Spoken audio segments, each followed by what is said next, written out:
Silks శ్రీరస్తు శుభమస్తు sale ప్రతి 25,000 రూపాయల కొనుగోలుపై ఒక గోల్డ్ కాయిన్ ఉచితం.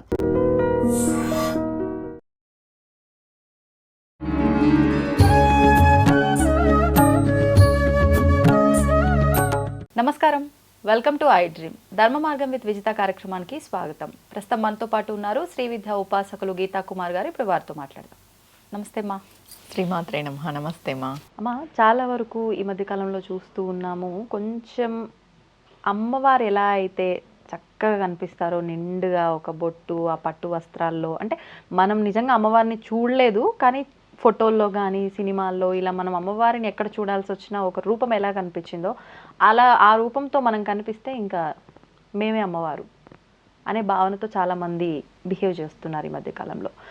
ఇప్పుడు అమ్మవారి నవరాత్రుల టైము అలా వచ్చినా కూడా అమ్మవారి గెటప్ వేసుకొని ఆ రోజున అంటే మేము ఏ రూపంలో ఉన్నామో ఆ రూపంలో ఉన్న అమ్మవారిని నేనే అన్నట్లుగా భావించటం, నిజ జీవితంలో కూడా ఇలాగే నేను అమ్మవారిని అన్నట్లుగా భావించటం, అమ్మవారు నా పైకి వస్తుంది, పైకి వచ్చింది కాబట్టి ఇంకా నేనే అమ్మవారిని అనటం, ఇలా రకరకాలుగా ఏదైతే ఏంటి కానీ అమ్మవారిని నేను అనే భావనతో ఉండేవాళ్ళు చాలామందిని మనం చూస్తున్నాం. అసలు నిజంగా అమ్మవారు అలా వస్తారా ఎవరిపైకైనా? ఇదంతా సాధ్యపడుతుందా? ఎవరిని అమ్మవారు అని మనం భావించవచ్చు నిజ జీవితంలో? అమ్మవారు ఒకటే, పరాశక్తి. ఆవిడే ఇంకా మనల్ని మనం భావించాలి ఆవిడ్ని. ఇంకా ఆవిడ వస్తారా అంటే అది ఇప్పుడు చాలామంది ఒంట్లోకి వస్తుంది అని చెప్తున్నారు. అవును, నేనైతే అది నమ్మను. నా వరకు నేను నమ్మను. ఇంకొకరి వరకు అనే విషయం అయితే మనకు సంబంధం లేదు. నా వరకు నేను నమ్మను. అంటే అమ్మవారు లాగా ఉండడం వేరు, అమ్మవారు మన పైకి వస్తుంది, ఒంట్లోకి వస్తుంది అనేది వేరు. ఇప్పుడు ఇది బాగా సాధన చేసి మనం అమ్మవారి సాధనలో చాలా ఏళ్ళు గడిస్తే తప్పితే మనకి అమ్మవారి దర్శనం కలగదు. ఇప్పుడు సాధకులంతా దేనికోసం అంత సాధన చేస్తున్నారు? ఆవిడని చూడాలి, ఆవిడ్ని దర్శించాలనే చేస్తున్నారు. ఈ సాధన మధ్యలో ఏమైనా జరగచ్చు. సాధన ఏదో ఒక విధంగా ఆగిపోవచ్చు, మన ప్రాణమైపోవచ్చు, ఆలోపు మనకి గడియ వచ్చేసిండొచ్చు, మన ఆయుష్ తీరిపోయిండొచ్చు, లేదా ఏదో ఆటంకాల వల్ల, ఫ్యామిలీ డిస్టర్బెన్సెస్ వల్ల మనం సాధన ఆపేయచ్చు. ఇలాంటివన్నీ జరుగుతాయి.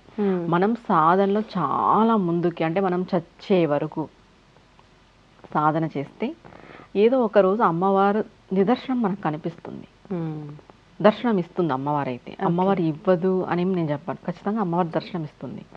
అలా అని ఒంటిపైకి వస్తుంది, ఒళ్ళోకి వస్తుంది అనే విషయాన్ని అయితే నేను ఏకీభవించాను.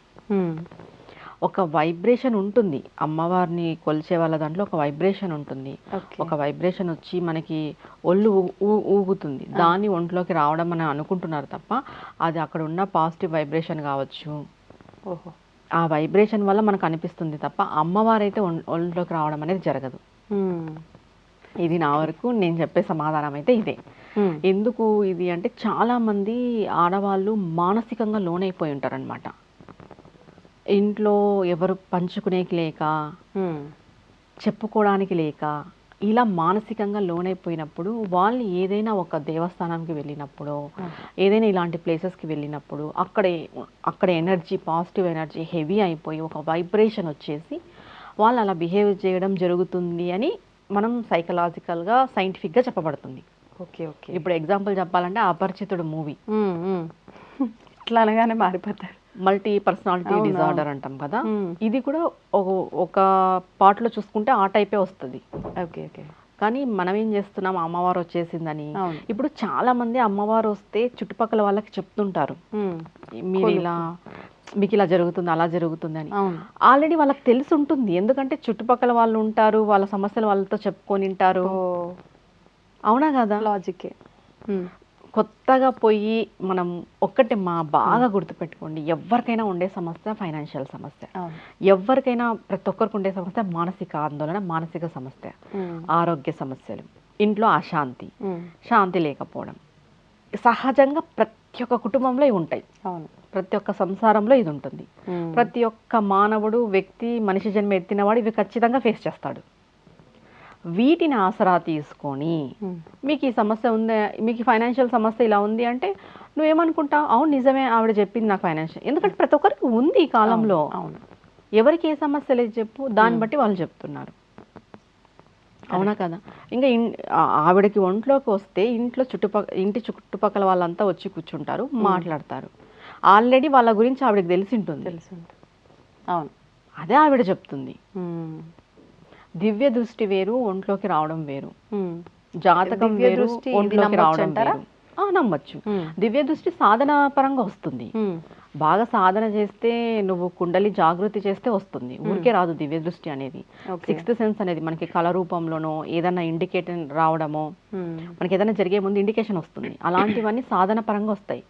ఒళ్ళోకి రావడం వేరు, జాతకం వేరు, ఒళ్ళోకి రావడం వేరు, దైవం వేరు, ఒళ్ళోకి రావడం వేరు. మానవ శరీరం అమ్మా ఇది. దీనిపైకి అమ్మవారు వస్తుంది అనుకోవడం తప్పు అని నా భావన. మానవ శరీరం అంటే ఎన్నెన్నో పాపాలు చేస్తూ ఉంటాం, తెలిసి తెలియక అబద్ధాలు ఆడుతూ ఉంటాం, ఎన్నెన్నో కర్మలు చేస్తూ ఉంటాం.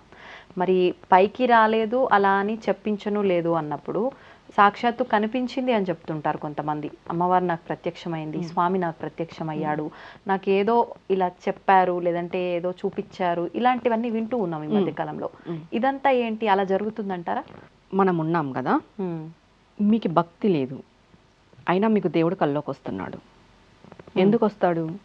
పూర్వజన్మలో నువ్వు భక్తుడై ఉంటావు. పూర్వజన్మలో నీ సాధన ఆగిపోయి ఉంటుంది. దాన్ని ముందుకు తీసుకురావడానికి భగవంతుడు నీ కలలో కనిపించవచ్చు. దీనికి ముందు మీ తల్లిదండ్రులు కానీ చేసిన పుణ్యము, పూర్వజన్మ సుకృతం వల్ల మనం ఆధ్యాత్మిక మార్గంలోకి వెళ్తాం. ఆధ్యాత్మిక మార్గంలోకి వెళ్ళడం కానీ, భక్తి మార్గంలోకి వెళ్ళడం కానీ, అమ్మవారిని కానీ అయ్యవారిని ధ్యానించడం కానీ అది అంత సులభమైన విషయం కాదు. మనకి పూర్వజన్మ సుకృతం, మన తల్లి తండ్రి చేసిన పుణ్యం వల్లనే లభిస్తుంది. పూర్వజన్మలో మన సాధన ఆగిపోయి ఉంటుంది. ఇప్పుడు దాన్ని కంటిన్యూ చేయడానికి మనం ఈ మార్గంలోకి వస్తాం. ఏదైనా కూడా టు బి కంటిన్యూ, ఇది జన్మాంతరం ఉంటుంది. ఇది మనం అనుకుంటాం ఈ జన్మలో అని. ఈ జన్మలోది కాదు. ఈ జన్మలో మనం ప్రతిదీ ఏది అనుభవించినా ఈ జన్మది కాదది. అది అంతా పోయిన జన్మకు సంబంధించినదే. దాన్ని బట్టి మనకు ఉంటుంది. ఓకే. దీని తర్వాత ఏం చెప్తాము? మనకు అమ్మవారు దర్శనం ఇస్తుందా? ఇస్తుంది. ఎప్పుడు? ఎవరికి? ఎప్పుడు ఎవరికి? బాగా సాధనలో ముందుకెళ్ళిన వాళ్ళకి. అంటే ఏ కల్మషం లేకోకున్నట్టు ధర్మంగా, నీతిగా, నిజాయితీగా బతికి అమ్మవారినే శరణు అని నమ్ముకొని బతికిన వాళ్ళకి, కొన్ని ఏండ్లు సాధన చేసిన వాళ్ళకి ఇస్తుంది అమ్మవారు దర్శనం. ఆమె ఉన్నాను వెన్నెంట అని ఆమె ప్రతిక్షణం నిరూపిస్తుంది. అది వేరు. ఆమె ప్రెజెన్స్ని మనం తెలుసుకోవచ్చు. మనకు వచ్చే సమస్యలతోనో కష్టాలతోనో, ఆ కష్టాలని మనం గట్టెక్కడంలోనో ఆమె ప్రెజెన్స్ని మనం తెలుసుకోవచ్చు. ఆమె ఉంది అని, ఆమె మనల్ని కాపాడుతుంది అని. కానీ ఆమె మనకు డైరెక్ట్గా కనిపించాలి, ప్రత్యక్షం అవ్వాలి, మనం చూడాలి అంటే చాలా సాధన కావాలి. అది మనలాంటి ఇట్లా గృహస్థాశ్రమంలో ఉండి నిత్య పూజ చేసుకునే వాళ్ళకి వీళ్ళకి కనపడదు. దానికి చాలా మేలైన సాధన ఉండాలి, గురువు ఉండాలి. మనం అమ్మవారిని చేరుకోవడానికి అది భక్తి అంటే ప్యూరిటీ ఆఫ్ భక్తి అంటాం కదా మనము. దాంట్లో ఇంక ఎటువంటి ఇది ఉండకూడదు. అంత ఇదిగా నువ్వు కొన్ని ఏళ్ళు సాధన చేయాలి. ఏదో ఒకరోజు నేను మంచి మనసుతో ఉన్నానంటే కాదు. నిత్యము నువ్వు మంచి మనసుతో ఉండి నువ్వు సాధన చేస్తే అమ్మవారు ఖచ్చితంగా కనిపిస్తుంది. అంటే ఎలా దర్శనం ఇస్తుంది అమ్మవారు, ఎలా ప్రత్యక్షం అవుతుంది? కొంతమంది అంటే ఏ రూపంలో అయినా రావచ్చు, ప్రత్యక్షం అవ్వచ్చు. వచ్చింది అమ్మవారు స్వామి అని కూడా గుర్తించలేని స్థితిలో ఉంటామేమో, గుర్తిస్తామో లేదో ఇలా చెప్తూ ఉంటారు. అసలు ఎలా దర్శనం ఇస్తారు? ముందుగా గుర్తుపెట్టుకోవాల్సిన విషయం, మనకి అమ్మవారు కనిపించిందా లేదా ఏదైనా వేరే శక్తి కనిపించిందా అని ఎలా తెలుస్తుంది అంటే, అమ్మవారు కనిపిస్తే మనకి పాదాలు కనిపిస్తాయి ముందు. మనకి పాదాలు కాక ఏదో ఒక ఆకారం కనిపించింది, అది అమ్మవారు కాదు. ముందుగా మనకి పాదాలే దర్శనం ఇస్తుంది కూడా ఆమె. ఫస్ట్ సాధకుడికి కనిపించేది పాదాలే. ఇంకా ఏ రూపం కనిపించినా అమ్మవారు కాదు. అంటే ఈ కొన్ని రూపాలలో మనకి అమ్మవారు కలలో కనిపిస్తుంది, అది వేరు. నిజంగా కనిపించడం అనేది మనకి పాదాలే కనిపిస్తాయి. ధ్యానంలో కూడా పాదాలతోనే ఆమె దర్శనం ఇస్తుంది. ఫస్ట్ మనం చూడాలనుకున్న ధ్యానంలో మనం ఏ ఆకారంతో చూస్తే ఆ ఆకారంతో మనకి దర్శనం ఇస్తుంది, అది వేరు. నిజంగా మనం చూడాలనుకుంటే పాదాలే కనిపిస్తాయి. కళలో వచ్చేది నార్మల్గా మనం చూసినవి అవి వస్తాయి, అది వేరు. కళలో కనిపించడం వేరు. ఇంకొక విషయం ఏం చెప్తారు అంటే, మనకి ఏదైనా పుణ్యక్షేత్రం కానీ ఏదైనా దేవత కానీ మనకు కళలోకి వచ్చింది అంటే, భగవంతుడు మనల్ని చూడాలి అనుకున్నప్పుడు మన కళలోకి వస్తాడు. మనల్ని చూడాలనుకుంటాడు అనుకున్నప్పుడు. ఆహా. మనం భగవంతుని చూడాలనుకుంటే ఆయన దగ్గరికి వెళ్ళాలి. ఆయన క్షేత్రానికో, ఆయన స్థలానికో, ఆయన దేవాలయానికో అని మనం వెళ్ళాలి. కానీ భగవంతుడే మనల్ని చూడాలనుకున్నప్పుడు మన కళలోకి వస్తాడు. బాగా చూడండి, ఏదైనా మనము ఒక దేవుడు కానీ, దేవత కానీ, దేవాలయం కానీ కళలోకి వచ్చి దాని తర్వాత మన లైఫ్ చూసుకుంటే కొంచెం చేంజ్ ఉంటుంది. అవును, ష్యూర్గా చేంజ్ ఉంటుంది మన జీవితంలో. ఏదో కొంచెం మార్పు జరిగి మనం ప్రశాంతంగా ఉండడము ఇలాంటివి జరుగుతాయి. అది భగవంతుడు మనల్ని చూడాలనుకున్నప్పుడు మన కళలోకి వస్తాడు. అంటే దీన్ని కొంచెం వేరే రకంగా మాట్లాడుకుంటే ఆయన చూడండి ఎప్పుడు మనని కనిపెట్టుకుంటూనే ఉంటాడు అంటూ ఉంటాము, అంతా ఆయనే నడిపిస్తుంటాడు అంటూ ఉంటాము. ప్రత్యేకించి చూడడం ఏంటి అన్నప్పుడు ఏం చెప్తారు? ఆయన అందరినీ చూస్తుంటాడు, అది నార్మల్. అందరిలో నిన్ను మాత్రమే చూడడం అనేది నీ కళలోకి రావడం ప్రత్యేకం. అంతే కదా. ఓకే. ఆయన ఎప్పుడు అందరినీ చూస్తుంటాడు, కానీ నిన్ను గుర్తించి నీ కళలోకి రావడం అనేది నిన్ను గుర్తించినట్టే కదా. అక్కడ ఇప్పుడు ఆయన మనల్ని గుర్తించినట్టు కళలోకి రావడం అనేది. ఓకే. ఇప్పుడు కొంతమంది ఎక్కువగా అంటే ప్రతిరోజు పూజలు చేస్తూ ఉంటారు, భగవంతుడి పైన ఎల్లవేళలా నమ్మకం విశ్వాసం ఉంటూ ఉంటుంది. కొంతమంది మాత్రం నాస్తికంగా ఉండి సడన్గా దైవ మార్గంలోకి వెళ్ళిపోతూ ఉంటారు. అట్లాంటి వాళ్ళకే తొందరగా రిజల్ట్ కూడా వస్తుంది, భగవంతుడి అనుగ్రహం ఉంటుందేమో అనిపిస్తూ ఉంటుంది. అంటే వీళ్ళు నాస్తికంగా ఉండి సడన్గా భగవంతుడి మీద నమ్మకం కలిగింది కాబట్టి వాళ్ళకి అలా ప్రత్యక్షం అవుతాడా, లేదు అనంటే ఇదంతా మనం మాట్లాడుకోవడం వరకు మాత్రమేనా, ఎలా తీసుకోవచ్చు అంటారు? ఇప్పుడు ఒక వ్యక్తి నాస్తికంగా ఉన్నాడు అంటే పూర్వజన్మ కర్మని. అదే నాస్తికమైన వ్యక్తి మరి మారినాడు అన్న అది పూర్వజన్మ పుణ్యమే. ఎన్ని రోజులు నాస్తికంగా ఉంటాడు? ఆయన కర్మ అంత చెడు కర్మ ఉన్నంతసేపు నాస్తికంగానే ఉంటాడు. ఏదో ఒక రోజు భగవంతుని తెలుసుకోవాలి. ఎప్పుడైతే ఆయన సాధన ఆగిపోయి ఉంటుంది కదా, ఆయన సాధన ఆగిపోయిన చోట మరి మొదలు పెట్టాలి కాబట్టి అప్పుడు ఆయనకు అవగతం అవుతుంది. అప్పుడు ఆయన తెలుసుకొని సాధన మొదలు పెడతాడు. ఎవ్వరు కూడా ఇప్పటికిప్పుడు భక్తులు మేము ఈ జన్మ భక్తులు అనుకోకూడదు. ఆల్రెడీ మనం పోయిన జన్మలో అయ్యే ఇప్పుడు ఇలా. ఇప్పుడు ఒక కుటుంబంగా కొన్ని విధానాలు ఆచరిస్తాం, పూజలు ఇవన్నీ. తర్వాత ఈ కుటుంబమే కలిసి ఉంటాము అనేది రూల్ ఏం లేదు. ఈ పూజలు ఈ విధానాలు ఇది కంటిన్యూషన్ అన్నప్పుడు ఇదంతా ఎలా ఉంటుంది? కుటుంబ వ్యవస్థకు సంబంధించిన విధానాలు అంటే ఈ జన్మలో నువ్వు సింగిల్గా చేసిన విధానము, వాళ్ళు సింగిల్గా చేసిన విధానము అన్నీ కలిపి ఉంటుందా, ఎలా ఉంటుంది ఇదంతా? ఈ జన్మకి నీకు ఈ కుటుంబము, ఈ భర్త, ఈ పిల్లలు ఈ జన్మ వరకే. నెక్స్ట్ జన్మకి నీకు ఇంకొక భర్త, అసలు నీకు పెళ్ళి అవుతుందో పెళ్లి కాదో తెలియదు, నీకు పిల్లలు పుడతారో లేదో తెలియదు, ఇంకొక పిల్లలు పుడతారు. ఇది ఈ జన్మాంతరం వరకే. కుటుంబ వ్యవస్థ అనేది ఇది భవబంధాలలో చిక్కుకుంటుంది ఈ జీవి, ఈ ఆత్మ. ఎప్పుడైతే మరణం అనేది సంభవిస్తుందో ఈ ఆత్మకి ఆ బంధాలకి సంబంధం లేదు. మనకి బంధాలు శారీరకమైన బంధాలే ఇవన్నీ, ఆత్మకి సంబంధించిన బంధాలు కాదు. ఎప్పుడైతే మరణం అనంతరం ఈ శరీరంలో నుండి ఆత్మ విముక్తి చెందుతుంది, ఆ ఆత్మకి ఏ బంధాలు ఉండవు. నెక్స్ట్ అది ఇంకొక జన్మ తీసుకుంటుంది, అప్పుడు అది అంతే, ఈ జన్మకి మాత్రమే. అందుకే ఏం చెప్తారు, ఆధ్యాత్మిక మార్గంలో ఎవరి దారి వాళ్ళదే, ఎవరి పుణ్యం ఎవరి పాపం వాళ్ళదే. అంతే, నువ్వు ఈ భవబంధాల్లో ఉన్నంతసేపు దీంట్లో ఉంటావు. దీని నుండి మనం మోక్షానికి వెళ్ళడానికే కదా భగవంతుని పాదాలు పట్టుకోవడం. ఎన్ని రోజులని ఇదే జన్మ ఎత్తుతూ తిరుగుతూ పోతూ పుడుతూ ఉంటాం చెప్పు. విముక్తి కలగాలి, ఆత్మకి ఖచ్చితంగా విముక్తిని ఇవ్వాలి. ఆ విముక్తి ఇవ్వడమే మోక్షం. ఆ మోక్షంలోకి పోవాలనేదే మన తపన. ఈ ఆధ్యాత్మిక మార్గం, భగవంతుని పాదాలను పట్టుకోవడము, ఇవన్నీ చెప్పుకోవడం, ఇవన్నీ తెలుసుకోవడం, ఈ పూజలు పునస్కారాలు అన్నీ మోక్షాన్ని చేరుకోవడమే. నిజంగా అంటే అలా చేరుకోవడానికి వెళ్ళే స్థితికి దగ్గరగా వచ్చినప్పుడు మాత్రమే ఇలాంటివన్నీ ఒకదాని తర్వాత ఒకటి మనకు తారసపడుతూ ఉంటాయేమో అనిపిస్తూ ఉంటుంది. అంటే చేరుకుంటున్నాము అనే భావనతో కాకపోయినా ఏదైనా అప్పటి వరకు అసలు ఇలాంటి ఆలోచన ఏమీ ఉండదు. ఒక్కసారి ఈ భగవంతుడి ఆలోచన వచ్చింది అని అంటే ఇంకా రిపీటెడ్ వరుసగా అన్ని ఇలాంటివే జరుగుతూ ఉంటాయేమో అనిపిస్తుంటుంది. ఒక్కసారి నువ్వు భగవంతుని పాదాలు పట్టుకున్న తర్వాత అదే మార్గంలోనే మన జీవితం వెళ్తుంది. వెళ్తూ వెళ్తూ వెళ్తూ వెళ్తూ ఏదో ఒక రోజు ఈ ఆత్మకి మోక్షం లభిస్తుంది. ఒక్కసారిగా అయితే ఏం లభించదు. ఎందుకంటే పూర్వజన్మ పాపము, ఈ జన్మలో చేసిన చెడ్డ పనులు, ఈ జన్మలో చేసిన పాపము. ఎందుకంటే మనం పుట్టుకతో ఏం భక్తి మార్గంలో ఏం ఉండము, మంచి చెడు మనకు తెలీదు. తెలియనప్పుడు చాలా పాపాలు చేసింటాము. వాటిని మళ్ళీ ఇంకొక జన్మ ఎత్తి మళ్ళీ వీటిని అన్నిటిని అనుభవించాలి. మరి ఆ జన్మలో ఏ పాపం చెయ్యకపోతే అప్పుడు ఇప్పుడు ఏమీ ఆశించకుండా పూజ చేయాలి అంటారు. ఉమ్. కోరికలు అవన్నీ పక్కన పెడితే మోక్షం పొందడము అనేది కూడా ఒక ఆశించడమే. అది కూడా ఒక కోరికే. అది కోరిక కాదు, అది ధర్మం అన్నమాట. ఓకే. ధర్మ అర్థ కామ మోక్షము శాస్త్రాల్లోనే చెప్పబడింది. మనం ధర్మంగా ఉండాలి, మన సంపాదన ధర్మంగా ఉండాలి, మన కామము మన భార్యతోని ముడిపడి ధర్మ మార్గంలో ఉండాలి. ఇవన్నీ నువ్వు ధర్మంగా చేస్తూ పోతే భగవంతుడు నీకు మోక్షాన్ని ఇస్తాడు. నువ్వు దానికోసం సపరేట్గా ఏది చేయని అవసరం లేదు. నువ్వు బాగుండాలి, నువ్వు బాగా ధర్మంగా నీతిగా నిజాయితీగా ఉంటే ఆటోమేటిక్గా మోక్షం భగవంతుడు నీకు ప్రసాదిస్తాడు.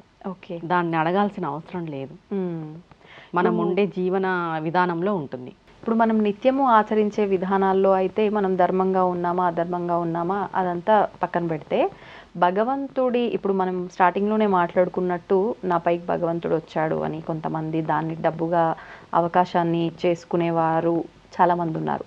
అంటే భగవంతుడి ముసుగులోనే ఒక రకమైన అధర్మాన్ని వాళ్ళు ముందుకు తీసుకెళ్తున్నారని చెప్పాలి వాళ్ళ వ్యక్తిగతంగా. అటువంటి వాళ్ళ పరిస్థితి ఏంటి? భగవంతుని ఏదో ఒక రోజు చూస్తాడు, వాళ్ళ పాపం ఖచ్చితంగా పండుతుంది. భగవంతుని అడ్డు పెట్టుకొని అమాయకుల్ని మోసం చేయకూడదు. ఏదైనా నీకు వచ్చిన విద్య ఏదైనా ఉంటే నాకు ఇది వచ్చు, ఇది తెలుసు, నేను ఇంతవరకే చేయగలను అనేది నువ్వు ఓపెన్గా చెప్పాలి, క్లారిటీగా ఉండాలి. నీ వరకు ఎవరైనా సమస్య అని వస్తే నువ్వు నిజాయితీగా నిర్మోహమాటంగా ఏ అపేక్ష ఏది లేకోకుండా నువ్వు వాళ్ళకి సహాయం చేయగలగాలి. అలా అయితేనే నువ్వు ముందుకు రాగలం. కానీ మనం ఏదో మన స్వలాభం కోసము అవతల వాళ్ళని మభ్యపెట్టి దీనికి ఇంత అవుతుంది దానికి అంత అవుతుంది అని డబ్బులు తీసుకోవడం అది చాలా చాలా పాపము. దాని ఫలితం చాలా ఘోరంగా ఉంటుంది. ఇంకొకటి, ఇప్పుడు మేమే దేవుళ్ళు, మేమే అమ్మవారు, మేమే అనే ఫీలింగ్ చాలా ఉంది. మనం ఎప్పుడు అమ్మవారుగా కాలేం, అది ఒక సాధకుడికి మాత్రమే చెందినది. సాధకుడు పోను ఏమైపోతాడంటే అమ్మవారు తాను అని ఒకటే అనే భావన వస్తుంది. ఓకే. మనం ఇక్కడ పొద్దున లేయని కూడా లేయము సరిగా, సూర్యోదయానికి ముందే మనం లేయని కూడా లేయము, అది కూడా మనకి చేత కాదు. మనం నేనే అమ్మవారిని ఎలా భావిస్తాం చెప్పు? మన పని మనం చేసుకోలేము, మనం త్వరగా లేవలేము, కరెక్ట్గా ఉండలేము, మన వస్త్రధారణ కూడా ఏది సరిగ్గా లేదు ఈ కాలంలో. మనం ఏం చేస్తున్నాం చెప్పు? అంటే ఎందుకు భావించొద్దంటారు అమ్మవారిని నేనే, స్వామిని నేనే, లేకపోతే భగవంతుడు నేనే అని? అంటే భగవంతుడు అంతటా ఉన్నాడు, నీలో ఉన్నాడు, నాలో ఉన్నాడు, వస్తువులో ఉన్నాడు, చలనం ఉన్న దాంట్లో లేని దాంట్లో అన్నిట్లో ఉన్నాడు అన్నప్పుడు నేను ఎందుకు భావించొద్దు అట్లా? నాలో భగవంతుడు ఉన్నాడు, నేనే భగవంతుని అని అనే వాళ్ళకి ఏం చెప్తారు? నువ్వు కరెక్ట్గా ఆ వేలో ఉన్నావా నువ్వు భావించడానికి? నా వరకు నేను ఉన్నది కరెక్టే అనుకుంటున్నా. మన వరకు మనం కాదు, మనం భగవంతుడికి కరెక్ట్ అనిపించాలి, నువ్వు దేవుడికి కరెక్ట్ అనిపించాలి. నీ వరకు నువ్వు ఏ పని చేసినా నీకు కరెక్ట్గానే అనిపిస్తుంది. ఎందుకంటే నువ్వు ఒకటి మా ఇది ఏమవుతుందంటే నువ్వు ఆ పని చేస్తే నువ్వు సుఖపడుతున్నావు, నువ్వు సంతోషంగా ఉంటున్నావు అంటే అది నీ స్వార్థం అయిపోతుంది, నీ స్వార్థమే అది. ఓకే. అవునా కదా? నీ స్వార్థానికి నువ్వు చేసే పనులు నువ్వు ఎలా కరెక్ట్ అనుకుంటావు? నిజమా కదా? అవును అవును. భగవంతుణ్ణి అందరిలో చూడమన్నారు. నేనే భగవంతుడు అనే భావన ఎప్పుడు వస్తుంది? సాధన చేస్తూ చేస్తూ ఈ సంసార బంధం నుండి విముక్తి అయిపోయి మనకి ఈ ప్రపంచంతో పని లేనప్పుడు వస్తుంది నేనే భగవంతుడు అని.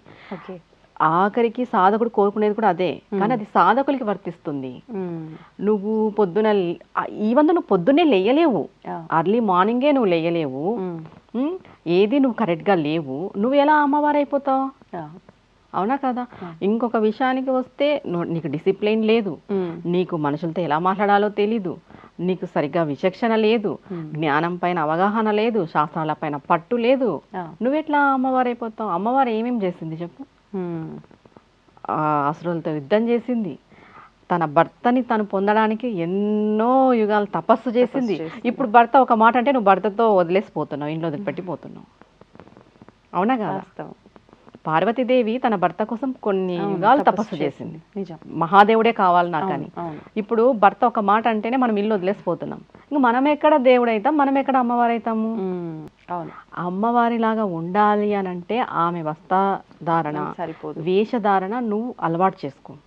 సరే నువ్వు అమ్మవారిలా, నేను అమ్మవారిని అన్నప్పుడు సరే పెద్ద బొట్టు పెట్టుకొని కాలేజీకి పో, కంపెనీకి పోవాలి కదా.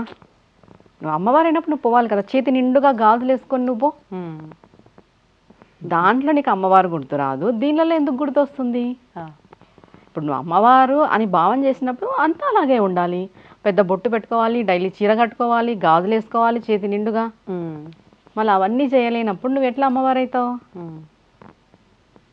నిజమా కాదా? అవును. నీకేదో నువ్వే చెప్పాలి ఇప్పుడు ఆన్సర్, ఎలా మనం ఫీల్ అవ్వాలి అని. అంటే అది మనం ఫీల్ అవుతున్నాం అంతేగాని అది వాస్తవం కాదు అన్న భ్రమ నుంచి బయటికి రావాలి. వాస్తవం కాదు. ఇప్పుడు నువ్వు అమ్మవారని నువ్వు ఫీల్ అయ్యేటప్పుడు అమ్మవారు ఏమేం చేస్తుందో అన్ని నువ్వు చేయగలగాలి. అంటే అనుకోవటం వల్ల ఆ భావన నాలో ఉండటం వల్ల నిజంగా నేను ఆ స్థితికి వెళ్తానేమో. భావన ఉండడం వల్ల ఎవరు వెళ్ళరుమా, ప్రయత్నం చేయాలి. ఓకే. భావనలు అందరూ చేస్తారు. నేను ఈడ కూర్చొని మొత్తం తిరిగేసి వస్తాను నా మనసుతో, అది నా భావన. నేను దగ్గరగా వెళ్ళి చూడాలి అని అంటే నేను వెళ్ళాలి కదా, అవునా కదా? అవును అవును. భావన చేయడం నేను తప్పనను, దాన్ని ఆచరణలో పెట్టాలి. ఓకే. ఇప్పుడు నేను అమ్మవారు ఇలా ఎంట్రికలు విరబోసుకుంటుంది, అమ్మవారు అలా కూర్చుంటుంది, అమ్మవారు అలా డాన్స్ చేస్తుంది అంటే నువ్వు కూడా అన్ని చేయి అమ్మవారు లాగా. మరి అమ్మవారు అసురులతో యుద్ధం చేసింది, అవును. నువ్వు ఒక మాట అంటే ఏడుస్తా కూర్చుంటావు. నిజమా కదా? నిజం. అవన్నీ వద్దు. నువ్వు అమ్మవారని ఫీల్ అయ్యేటప్పుడు ఒకటే నీకు టాస్క్, నువ్వు పెద్ద బొట్టు పెట్టుకొని ఆఫీస్కి పో, నువ్వు చేతి నిండా గాజులు వేసుకొని ఆఫీస్కి పో, జుట్టు జడ వేసుకొని ఆఫీస్కి పో, విరబోసుకోకున్నట్టు. అంటే ఒక దీక్షలో ఉన్నప్పుడైతే ఎలా ఉంటావో అలా ఒక చీర రకంగా కట్టుకొని ఆఫీస్కి పో డైలీ. ఎన్ని రోజులు పోతావో చూద్దాం. నువ్వు లైఫ్ లాంగ్ అలా ఉండేలాగుంటే నువ్వు అమ్మవారిలాగా భావించు. అమ్మవారిలాగా భావించాలంటే ఫస్ట్ మనం ఉండాలి అలా. అవును. మనం ఉన్నప్పుడు ఆటోమేటిక్గా మనమే అమ్మ అవుతాం, కామని కాదు. ఏదో ఒక్కదాన్ని పట్టుకొని అమ్మవారు అలా చేసింది నేను అలా చేస్తాను, అమ్మవారు ఇలా చేసింది ఇలా చేస్తానంటే అది తప్పు. అవునా కదా? అంతే అంతే. ప్రతి ఒక్కరు ఇది ఎవరికి వాళ్ళు వేసుకోవాల్సిన ప్రశ్న ఒక రకంగా. మనం హిందువులై ఉండి బొట్టు పెట్టుకునేకే ఆలోచిస్తున్నాం ఇప్పుడు ఫ్యాషన్ పేరుతో. సిగ్గుపడతారు కూడా కొంతమంది, సిగ్గుపడుతున్నారు పిల్లలు, ఆడపిల్లలు కుంకుమ పెట్టుకునేకి బొట్టు పెట్టుకునేకి. నువ్వు ఆ బొట్టు పెట్టుకునేకే నువ్వు అంత సిగ్గుపడతావు అంటే నువ్వు ఎక్కడ అమ్మవారు అవుతావు ఇంకా? అవునా కదా? అవును. ఎక్కడుంది నీకు ఆ ఛాన్స్? నేను ప్రతి పిల్ల ఇప్పుడు నేను అమ్మవారు అలా చేసింది నేను అలా చేస్తాను, అమ్మవారు ఇలా ఉంది నేను ఇలా ఉంటాను, ప్రతి ఒక్క ఆడపిల్ల పెద్ద బొట్టు పెట్టుకోండి, కుంకుమ, చేతి నిండా గాజులు వేసుకోండి, డైలీ పెళ్లిగాని అమ్మాయి అయితే లంగా పైట వేసుకోండి, పెళ్ళైన వాళ్ళైతే చీరలు కట్టుకొని ఆఫీసులకి వెళ్ళండి. అప్పుడు మీరు చెప్పండి అమ్మవారు అలా ఉంది మేము కూడా అలానే ఉన్నాము అని. అంతే. ఒక వస్త్రధారణ వేషధారణే సరిపోదు, క్వాలిటీస్ కూడా అలవర్చుకోవాలి. ఫస్ట్ ఇవి చేయాలి. ఫస్ట్ ఇవే చేయమనండి, ఇవే చెయ్యరు ఎవరు. కరెక్ట్. ఒక బొట్టు పెట్టుకున్న అమ్మాయి కూడా అమ్మవారు అలా ఉంది నేను అలా అని చెప్తుంది ఇప్పుడు. అవును. అవునా కదా? ఫస్ట్ బొట్టు పెట్టుకో డైలీ, తర్వాత నువ్వు చెప్పు అవును నేను అమ్మవారు అని. అంటే అమ్మవారు ఇలా ఉంటుంది ఇలా ఉండాలి అని చెప్పి ఫోటోషూట్ల కోసం తయారవుతున్న పరిస్థితులే కనిపిస్తున్నాయి కానీ నిత్యము అలా ఉండాలంటే అది కాని పని. నిత్యం అలా ఉండాలి. అలా ఉన్నప్పుడే నువ్వు అమ్మ కాగలవు. అమ్మ నీలో ఉంటుంది నువ్వు నిత్యం అలా ఉంటే. నువ్వు ఫోటోషూట్ కోసమో ఏదో జస్ట్ ఫెస్టివల్ కోసమో దానికోసం రెడీ అయ్యి నేను అమ్మవారిని అని చెప్పడం అది మూర్ఖత్వం అంటారు. ఫ్యాషన్, మూర్ఖత్వం, అంతే. అంటే మారుతున్న సమాజానికి అనుగుణంగా మారాలి, అక్కడే ఆగిపోకూడదు అని కూడా అంటూ ఉంటారు కదా. మారుతున్న సమాజం బొట్టు పెట్టుకోవద్దని చెప్పిందా?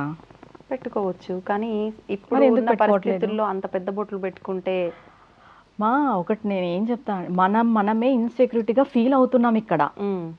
వాళ్ళు ఎవరేమనుకుంటే ఏముంది, నువ్వు అమ్మవారు కదా నువ్వు బొట్టు పెట్టుకో, పక్కన వాళ్ళు ఏం ఫీల్ అయితే నీకెందుకు? నువ్వు ఒక పెద్ద బొట్టు పెట్టుకునేకే నువ్వు అంత ఇన్సెక్యూరిటీగా ఫీల్ అయినప్పుడు నీలో ఆ అమ్మ శక్తి ఎలా వస్తుంది? నువ్వు ఆ అమ్మతో ఎలా పోల్చుకుంటావు? ఓకే. పెద్ద బొట్టు పెట్టుకుని పోయేకే వాళ్ళు చూస్తే ఎవ్వరు ఏమనరు. నువ్వు పెద్ద బొట్టు పెట్టుకుని వస్తే ఫస్ట్ చూస్తారు, ఆశ్చర్యపోతారు, సెకండ్ రోజు చూస్తే నవ్వచ్చు, మూడో రోజు చూస్తే అబ్బా బాగుంది అని వాళ్ళు అలవాటు పడిపోతారు. అంతే. నువ్వు పెట్టుకోవట్లేదు ఫ్యాషన్తో. ఒకప్పటి పూర్వకాలంలో ప్రతి ఒక్కరు ఆడవారిని ఎవరు చూసినా పెద్ద బొట్టు, తల్లో పువ్వులు, పద్ధతిగా చీర, గాజులు, ఇప్పుడు ఫంక్షన్లకు ఎట్లా అయితే ఉంటున్నామో వాళ్ళు ఎప్పుడు అట్లానే ఉండేవాళ్ళు. ఇప్పుడు ఫంక్షన్లకు కూడా ఎవరు పెద్ద బొట్టు పెట్టట్లేదు. చిన్న చిన్న స్టోన్స్ అవి కనిపించినట్టు ప్రతి ఒక్కటి మళ్ళీ అన్ని బ్యాక్లేండి, అన్ని పాతకాలం నాటి పద్ధతులు మళ్ళీ చిన్న చిన్నగా రావాలి, వస్తున్నాయి. ప్రతి ఒక్కరిలోనూ బొట్టు పెట్టుకోవాలనే ఆలోచన వస్తే సగం మారినట్టే అంతే మన సమాజం. ఆడపిల్లలు మగపిల్లలు ప్రతి ఒక్కరు బొట్టు పెట్టుకోవాలి. ఈ ఆలోచన వస్తే వాళ్ళే అమ్మవార్లు, వాళ్ళే అయ్యవార్లు. అంతే. మీరు బొట్టే పెట్టుకోరు కానీ మేము అమ్మవారు, నేను శివుడు, నేను అది, నేను ఇది అంటే అది ప్రయోజనం లేని విషయం. అసలు చెప్పుకోకూడదు అలా, సిగ్గుచేట అలా చెప్పుకుంటే చెప్పాలంటే. నీలో ఒక క్వాలిటీ కూడా లేదు, నువ్వు ఎలా పోల్చుకుంటావు చెప్పు. అంతే కదా. అంతే. చాలా మంది ఇళ్ళల్లో మనం తరచుగా వింటూనే ఉంటాం, అంటే ఏమో గ్రామాల్లో ఎక్కువగా వింటుంటాము ఇలాంటి విషయాలు అనిపిస్తూ ఉంటుంది. అందరూ అని చెప్పలేంలేండి, మళ్ళీ నన్ను వేసుకుంటారు. పూజలు ఎక్కువగా చేస్తున్న స్త్రీలు ఎవరైనా ఉంటే బాధ్యతలన్నీ ఇంట్లోవి సక్రమంగా చేయకుండా పూజలు అని చెప్పి నీ బాటికి నువ్వు వెళ్తున్నావు వస్తున్నావు, ఎంతసేపు పూజలే కాదు ఇవి కూడా చూసుకోవాలి సక్రమంగా అన్నట్లుగా మాట్లాడతారు. ఒకవేళ నిజంగా ఆ బాధ్యతలు నిర్వర్తించక ఇట్లా చేసే వాళ్ళ విషయంలో అయితే వర్తిస్తుంది, కానీ ఏదో అనాలి కాబట్టి అనాలి అన్నట్లుగా అనేవాళ్ళు కూడా ఉన్నారు. అంటే ఇటు మీరు దైవారాధన చేయకపోయినా కూడా ఇంట్లో పిల్లలు, హస్బెండ్, అత్తమామలు ఇవన్నీ కరెక్ట్గా చూసుకున్నా అంతే మీకు సేవ చేసుకున్న పుణ్యం ఉంటుంది. కాబట్టి ఇల్లాలిగా మీది ఇదే ధర్మము, అది చేయకపోయినా పర్లేదు అన్నట్టుగా మాట్లాడుతూ ఉంటారు. అసలు ఈ విషయాలను ఎలా తీసుకోవాలి? భగవంతుడి సేవ ముఖ్యమా, ఇంట్లో వాళ్ళ సేవ ఒక రకంగా సేవ ఇది కూడా, ఈ సేవ ముఖ్యమా, రెండూ ఇంపార్టెంటేనా ఒక స్త్రీకి? దాని గురించి వివరణ ఇవ్వండి. ముందుగా చెప్పాలి అంటే ఊరికే అనేవాళ్ళు చాలా మంది ఉన్నారు. మీరు అడిగిన క్వశ్చన్లో పూజలు చేసుకుంటున్నారు అంటే, ఓ నువ్వు ఊరికే పూజలు చేసుకుంటున్నావా, ఏం పని లేదు పాట లేదు, ఇదే చేస్తావా, ఇలా అనేవాళ్ళే ఎక్కువ. అవును. రెండు ఇంపార్టెంటా, ఒకటే ఇంపార్టెంట్ అంటే రెండు ఇంపార్టెంట్ దీంట్లో. అది ఎలా? ఇప్పుడు ఒక ఈ అమ్మాయి పూజలు చేస్తుంది, ఒక ఆవిడ పూజలు చేస్తుంది అని అంటే ఎవరి కోసం చేస్తుంది? వాళ్ళు, వాళ్ళ భర్త, వాళ్ళంతా బాగుండాలనే చేస్తారు. అవును, అవునా కదా? కానీ ఇక్కడ ఏమైపోతుందంటే, ఏమో ఆవిడ ఈ పూజలు చేస్తూ పట్టించుకోవట్లేదు, పట్టించుకుంటున్న వాళ్ళు కూడా ఈ మాటల్ని ఫేస్ చేస్తారు. కుటుంబ బాధ్యతలు పట్టించుకుంటూ ఉండే వాళ్ళు కూడా ఈ మాటల్ని ఫేస్ చేస్తారు. ఏదో అనాలి, నోరుంది అనేసేయాలి ఇలా. ఇంకొకటి, అమ్మాయి ఇంట్లో సేవ చేయాలా అనంటే, సేవ చేసేకి నువ్వు తెచ్చుకోలేదు కదా కోడల్ని. అవును, ముందుగా అయితే బాధ్యత చేయాలి. కానీ ఆ అమ్మాయి ఏదో ఇంకా నీకు సేవ చేసేకే ఉంది, ఆ అమ్మాయికి ఇంకొక జీవితం లేదు అనేలాగా మనం భావించకూడదు. ఎందుకంటే ఎవరి ఇష్టాలు వాళ్ళకు ఉంటాయి. ఇప్పుడు ఒక అమ్మాయికి ఆధ్యాత్మిక మార్గంలో వెళ్ళాలని ఇష్టం ఉంటుంది, అమ్మాయి ఏం తప్పు పని చేయట్లేదు కదా, చేస్తుంది పూజే, దాంట్లో బాధపడే అవసరం ఏముంది? దీంట్లో చాలా మంది బాధపడే వాళ్ళు ఉన్నారు, మనం చూస్తున్నాము వింటున్నాము కూడా. అయితే సపోర్ట్ చేయి, లేదా సైలెంట్ అయిపో. అంటే ఇవి పూజలు చేస్తున్న దానికి ఇంట్లో వాళ్ళకి కూడా సమ్మతం అయితే పర్వాలేదు, వాళ్ళకి ఇవి ఇంట్రెస్ట్ లేదు అంటే కనుక ఖచ్చితంగా యాంటీనే, అక్కడ ఖచ్చితంగా గొడవలే, ఫస్ట్గా గొడవలు వస్తాయి. ఇప్పుడు ఒక విషయం ఏంటంటే, ఇప్పుడు మీరు ఏమన్నారు, ఇంట్లో సేవ, అవును భర్తకు సేవ చేస్తుంది, ఆ అమ్మాయిని సేవ చేసేకే వాళ్ళ అమ్మ వాళ్ళ నాన్న కానీ ఏం పెట్టలేదు కదా మీకోసము.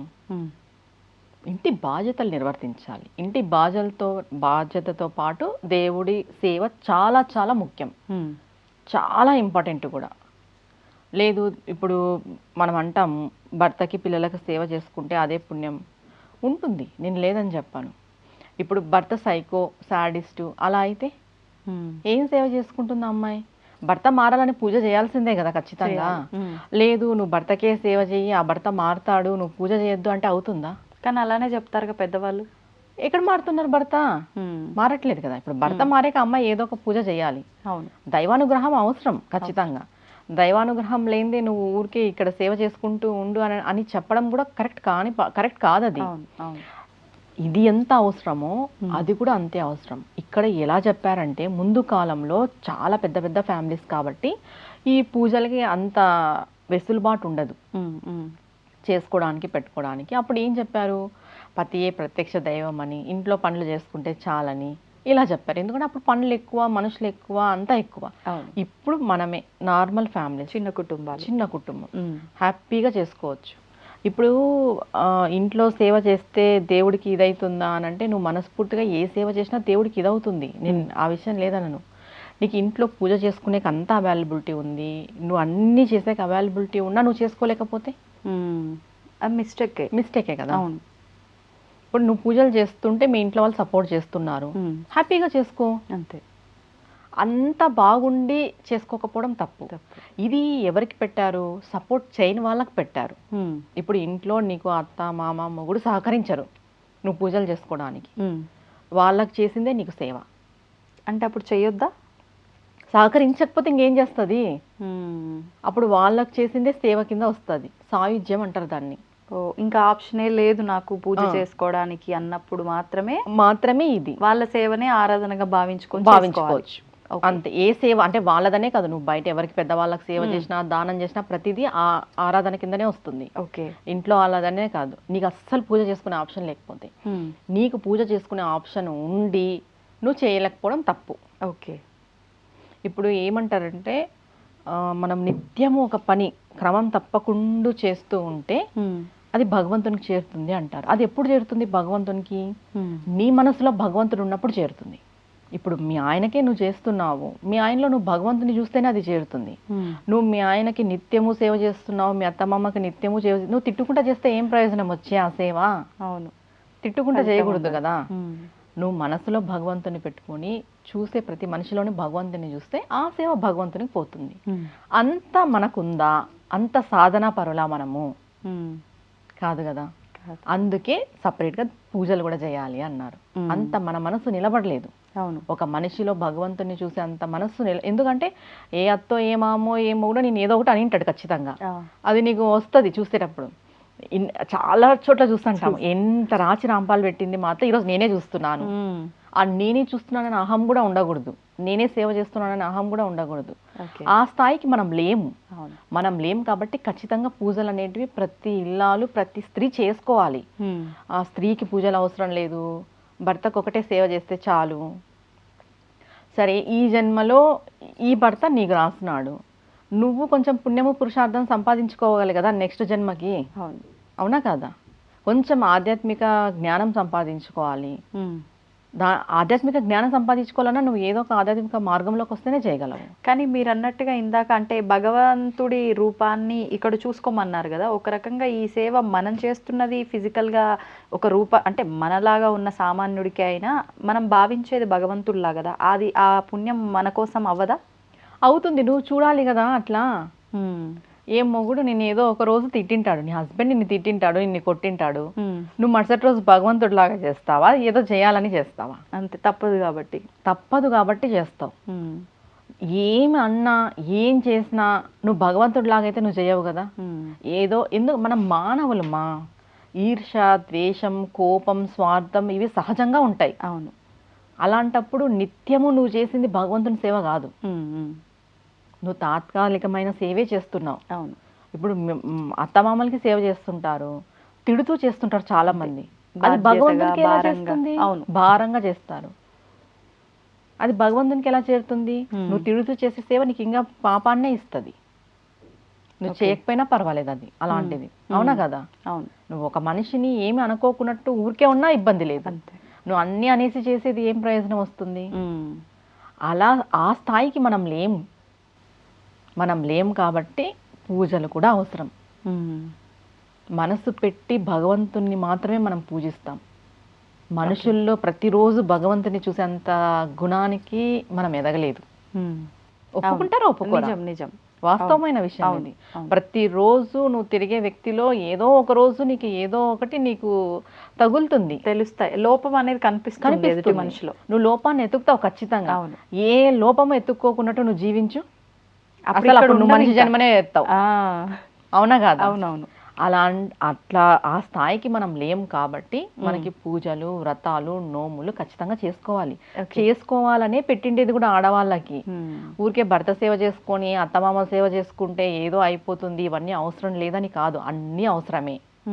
భగవంతుడు ఇది చేసుకోమని పెట్టాడు అనంటే అది ఖచ్చితంగా మనం చేయాలి. అవునా కదా? అవును. ఇప్పుడు పుణ్యం పురుషార్థం అంటారు, మనం చేసే ప్రతి పనిని బట్టే పుణ్యం పురుషార్థం. పుణ్యము అనంటే ఒక రకంగా మనం చేసే మంచిని బట్టి మన నెక్స్ట్ అనుభవించేది బాగుంటుంది అనేది ఒక క్లారిటీ. అది పురుషార్థము అంటే ఏంటి? పురుషార్థము అనంటే మన కోరిన కోరిక నెరవేరడం. ఓకే. పుణ్యము పురుషార్థం రెండు రావాలి అంటే మనం ఆ రోజు సంకల్పంతో ఏ పూజ ఏ దీక్ష అయితే చేపడతామో దాన్ని మనం అనుభవించగలగాలి. ఇప్పుడు మనం మాట్లాడిన ఈ రెండు విధానాల్లో ఏ విధానం ఆచరించినా అంటే నిజంగా మనస్సు పెట్టి భక్తితో ఈ పుణ్యం పురుషార్థం రెండు దక్కుతాయా? మనం నిజంగా చెప్పాలంటే నువ్వు భగవంతుని సేవ, మాధవ సేవ అంటాం కదా, మాధవ సేవ మానవ సేవ అంటాం. నువ్వు మానవుడికి సేవ చేయి, నిస్వార్థంగా చెయ్యి. ఏ కల్మషం లేకున్నట్టు చెయ్యి, మంచి మనసు పెట్టుకొని చెయ్యి, ఏది రిటర్న్ ఆశించకుండా చెయ్యి. ఈ 4 లేకున్నట్లు చేయగలరా? ఈ 4 లేకున్నట్టు నువ్వు చేస్తున్నావంటే నీకు భగవంతుని సేవ అవసరం లేదు. ఓకే. నువ్వు ఉన్న చోటే పుణ్యక్షేత్రం, నువ్వు ఉన్నదే పుణ్యతీర్థం. కానీ ఈ 4 లేకున్నట్టు కలియుగంలో ఎవరు లేరు. ఒకటి మనం చేస్తున్నామంటే ఒకటి ఏదో ఒక ఎక్స్పెక్టేషన్ ఉంటుంది, ఖచ్చితంగా అవసరం, ఏదో కావాలి, ఏదో ఆశిస్తాం. అది లేదు అని చెప్పే వాళ్ళైతే ఇప్పట్లో లేరు. ఆల్మోస్ట్ 100కి 89% లేరు. ఓకే. అవునా కదా? అవును అవును. ఏదో 10% ఉండొచ్చు, చెప్పలేము. అంత నిస్వార్థమైన సేవ మనం చెయ్యలేం కాబట్టే భగవంతుని సేవ చేసుకోమని చెప్పారు. Okay okay. అక్కడన్నా మనసు పెడతాము. కొన్ని సందర్భాల్లో మా బంధాల్లోనే చిక్కుకొని ఉండిపోకు, అవే అనుకొని అక్కడితోటే ఆగిపోకు, వాటిని దాటి వస్తేనే అనేది కూడా కొన్ని విషయాలు చెప్తూ ఉంటారు. భగవంతుని చేరుకుంటావు, మోక్షం పొందుతావు అని. మరి ఇప్పుడు వీళ్ళకి సేవ చేస్తున్నప్పుడు భగవంతుడిగా భావించి చేయటము ఇదంతా చేసినా ఒక రకంగా మన మనసుకు మనం అలా నచ్చజెప్పుకుంటాం, కానీ నిజంగా చేస్తుంది మానవులకే కదా, మనలాంటి ఒక పర్సన్కే. అంటే ఇప్పుడు మనతో వాళ్ళు ఒక రిలేషన్లో ఉండొచ్చు, అది ఎలా భగవంతుణ్ణి చేరుకునే అవకాశాన్ని ఇస్తుందంటారు? అంటే నువ్వు ఆయనలో భగవంతునే చూస్తున్నావు కదమ్మా, ఇంకా నువ్వు మానవుడు అనేది, మనిషి అనేది మర్చిపోవాలి. ఈయనలో నేను దేవుణ్ణి చూస్తున్నాను, ఆ గుణం నీలో రావాలి. ఆ గుణం నీలో రావాలంటే అతనిలో ఉన్న తప్పులు, లోపాలు అన్నీ నువ్వు యాక్సెప్ట్ చేయాలి. అలా యాక్సెప్ట్ చేయగలిగే వాళ్ళు ఎంతమంది ఉన్నారు చెప్పు? అసలు ఆయనలో నువ్వు 1% కాదు, 0% కూడా నువ్వు నెగిటివ్ చూడకూడదు, తప్పు చూడకూడదు, మిస్టేక్ చూడకూడదు. అంత ఓవరాల్గా ఫుల్ఫిల్గా నువ్వు ఆయన్ని స్వీకరించాలి భగవంతుడిలాగా. ఓకే. అలా నువ్వు చేయగలవా? అలా నువ్వు చేయనప్పుడు ఖచ్చితంగా మన శాస్త్రంలో చెప్పిన పూజలు, వ్రతాలు, నోములు కూడా చేసుకోవాల్సిందే. ఓకే. అది. ఓకే అమ్మా, చాలా చక్కటి వివరణ. నమస్తే అమ్మా. And for more videos, Please subscribe to iDream. Please subscribe to iDream. Please subscribe iDream. And please subscribe to iDream. For more videos, subscribe to iDream. please like, share and subscribe to the channel. Congratulations, iDream. Subscribe to iDream. Subscribe to iDream. So subscribe to iDream Media. iDream ki iDream team andarki huge congratulations. Please subscribe iDream Media. Please subscribe to iDream. Subscribe iDream. Please subscribe to iDream. iDream అంటే నా కళల ఛానల్ను subscribe చేసుకున్న నోరు తిరుగుతలేదు, మీరైతే గంట గుర్తు కొట్టండి. For more such videos, please subscribe to iDream. Subscribe to iDream. Please subscribe to iDream. Please subscribe iDream Media. Please do subscribe to iDream. Please subscribe to iDream Media. For best entertainment and information, please subscribe iDream. And don't forget to subscribe to iDream.